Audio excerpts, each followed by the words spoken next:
देखिए कुछ कई कतिपय बूथों पर फॉर्म 7 के माध्यम से आपत्तियाँ प्राप्त हुईं। तो उस आपत्ति को लेके कुछ इनकी जो शंकाएँ थी, समाजवादी पार्टी के कुछ लोग आके मुझसे मिले भी थे, प्रतिनिधिमंडल मिला था और आज ही मैंने सभी पार्टी के पदाधिकारियों की बैठक भी बुलाई थी।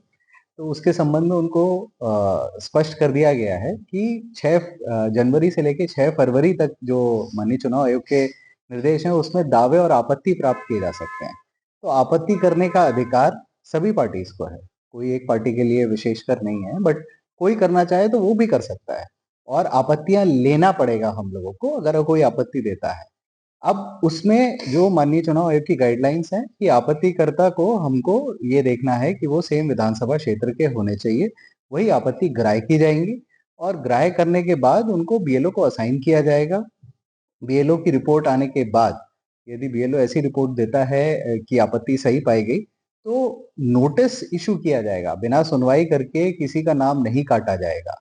ये चीज़ हम लोगों ने स्पष्ट रूप से उनको बताई है, अवगत कराया, पूरी प्रक्रिया बताई है और जिससे काफ़ी संतुष्ट भी थे और इसमें जैसा पुनः आप लोगों के माध्यम से बताना चाहूँगा कि आपत्ति प्राप्त होने के बाद बिना नोटिस के, बिना सुनवाई के किसी का भी नाम नहीं काटा जाएगा। सर, इन लोग का ये आरोप है कि एक ही नाम के व्यक्ति जो है कई आपत्तियां दी हुई हैं। इसमें भी कोई आपत्ति करने का अधिकार के लिए कोई समय या मतलब कोई नंबर निर्धारित नहीं है कि एक आदमी इतनी ही आपत्तियां कर सकता है। अगर कोई आपत्ति उस विधानसभा क्षेत्र का है तो वो आपत्ति कर सकता है, उसके लिए कोई नंबर या समय वो निर्धारित नहीं। देखिए, लगभग सभी बूथों पर हमारे लोगों का नाम भारतीय जनता पार्टी के संगठन के पदाधिकारी, ब्लॉक प्रभारी, पन्ना प्रभारी और तमाम ऐसे लोग जो एक ही नाम से फार्म भर करके नाम कटवाने का जो काम कर रहे हैं, हम लोग उनके विरुद्ध कि एक लोगों का भी नाम न कटे।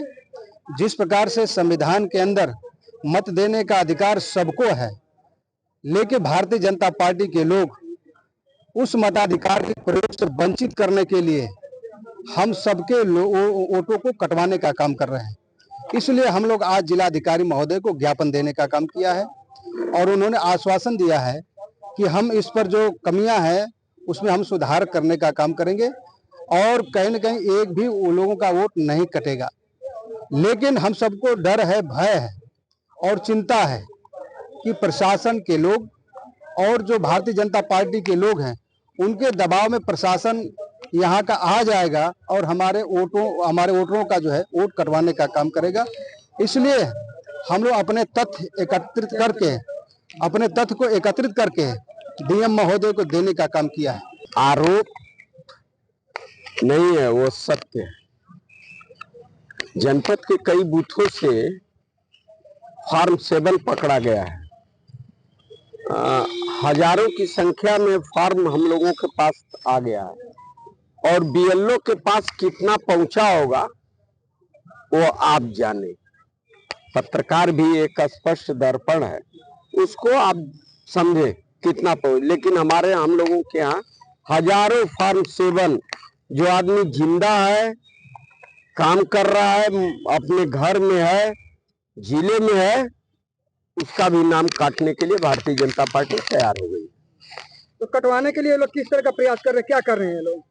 अरे फॉर्म भर लेंगे, बीएलओ से दस्तखत करवा कर ला कर यहाँ जमा करके नाम कटवा देंगे। नहीं तो जो शिकायत करता है कोई नहीं, डीएम साहब से मुझे पूरा उम्मीद है। डीएम साहब ने उसके नियम और नियमावली को बताया है कि इस तरह नहीं कट पाएगा, कटेगा तो उसका नियम यह है।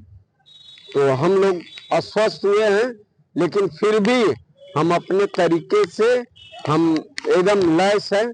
यदि कोई काटेगा तो हम उसका जवाब भी देंगे, उस पर कार्रवाई करेंगे, मुकदमा करेंगे, एफआईआर करेंगे। निर्वाचन आयोग उसको जेल जाना तय।